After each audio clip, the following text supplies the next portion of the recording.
బాధ చేసే విషయం ఏంటంటే ఏ రోజైనా కూడా అతను స్పోర్ట్స్ పాలసీ ఒకటి ఉండాలని ఆలోచించేలా. ఓకే, 2017లో ఏదైతే మేము స్పోర్ట్స్ పాలసీ పెట్టామో ఆ పాలసీతో 5 ఏళ్ళు రన్ చేశారు.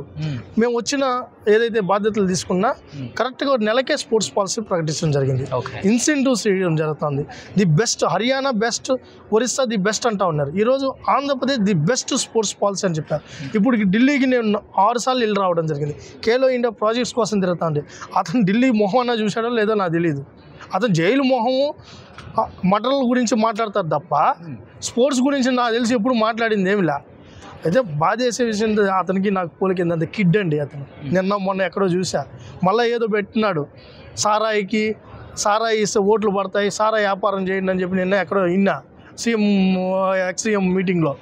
ఇంకా అతను సారాయి ఆలోచనతో ఉండేవాడికి స్పోర్ట్స్ గురించి మాట్లాడితే ఎట్టుంటుంది? ఇంకా అతని గురించి మాట్లాడడం కూడా నాకైతే ఇష్టం లేకపోయినా గతంలో అతను పని చేశాడు కాబట్టి ఇంక తప్పదు. ఏం చేశాడంటే ఏమి చేయలేదని చెప్పాలి. ఎందుకంటే ఏం చేయలేదు.